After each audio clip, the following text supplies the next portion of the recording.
Hello, everyone.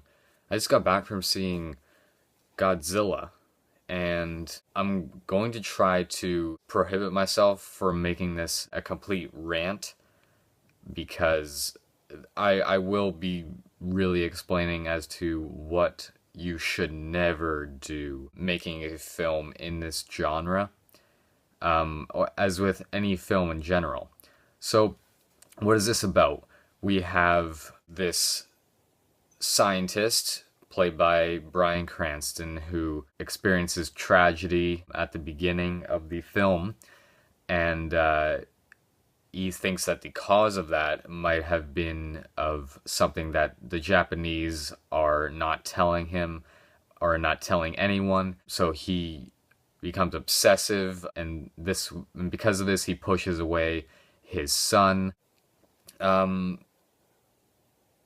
what is really a flaw here is just like, okay, what you need to do with music in your film. Music can be, this is not music as an individual art form, though much can be said that is reminiscent of what I'm going to say about it individually as an art form.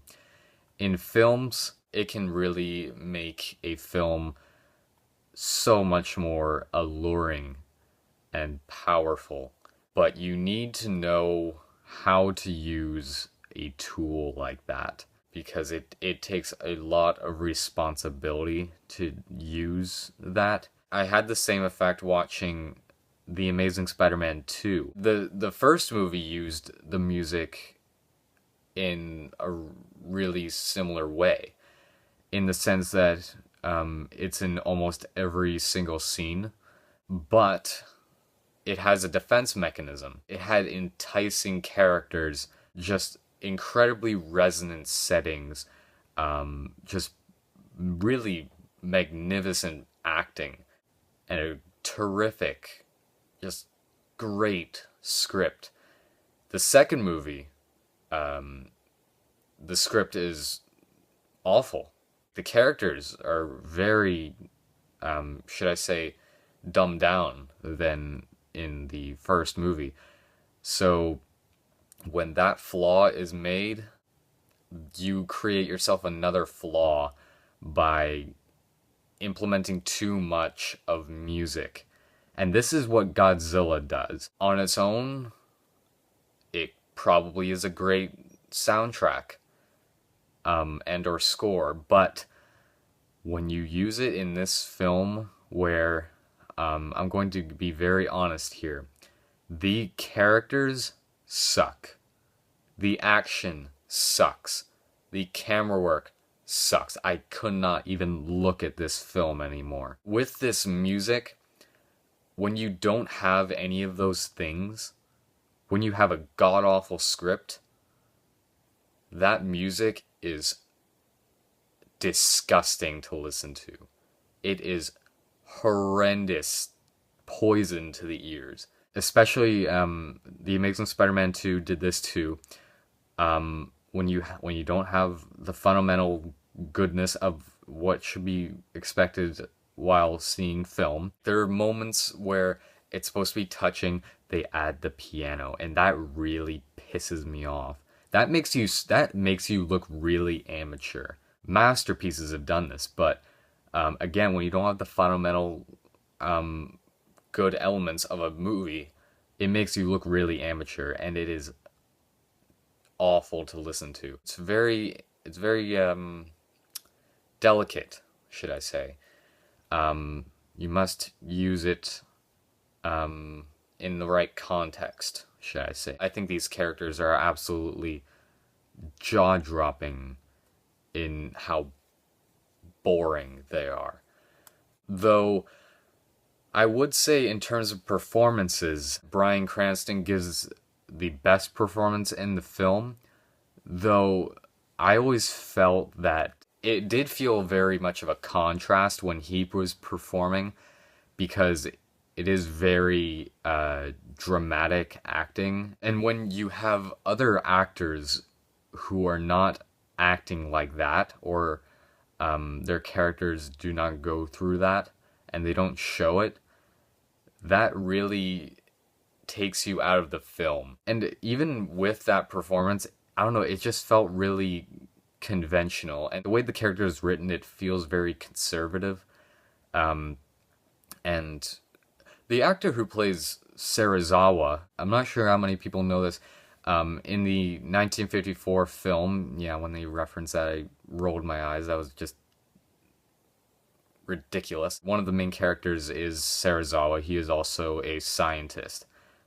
So this is just it's a different character, but just the same name. It seems that he really is trying to perform. It seems like he's actually trying, but this character is not given anything at all. And Aaron Taylor Johnson, I was that was by far the most surprising, and I did not anticipate this. I can't believe how boring Aaron Taylor Johnson is. When I saw him in the Kick-Ass films, I thought we had good hands in this film, knowing that he was in a leading role. But he was really, really not very good at all. And I don't think it's because it's a bad script. I just think he's not meticulous. He's not immersive. He has no charisma. And he's the leading role. What you need in a film and what you need in life, I'm saying what you need, not what you want. What you need while you go through life is catharsis. I don't like it either, but you need catharsis. This film constantly pulls that away from you. It feels like it's taking something away from you. When you first see Godzilla, it has very good build up, and like that shot, that long, well, for the film that it is, it's a long take. It is very good. The design I really liked, and the sound of the roar was very compelling. And then what does it do? After all of that build up, it brings you to a scene with the mother and the son in a living room with the fight of the monsters on a television screen on the news. And when that happened, people laughed in the theater. I'm very disapproving of any sound in a theater that is not coming from the film. But at that time, I really thought, people deserve to laugh at this. They deserve to laugh. That was terrible. And that's what it is throughout the entire film. It feels like it's going to give you something, at least something. But it never does. There's nothing cathartic about it. There's no release of anything. Even towards the climax, it does not know who to focus on. And another thing, when you look at the monsters when they're hit, they don't show any physical damage anywhere. So it constantly makes you realize you're watching a film. And that is not good, because film is an illusion. And you're instantly breaking that rule when you're doing that. And it could work. It definitely can work if you do that. But this film doesn't have the defense mechanism of backing itself up with good characters. It's emotionally involving, the pacing, whatever, like camera work, the script, whatever. It doesn't have that, so that falls too. So, I'm not really sure what else to say. It is an incredible disappointment. Um, so, thank you for observing my opinion, and I will see you in the next experience of film.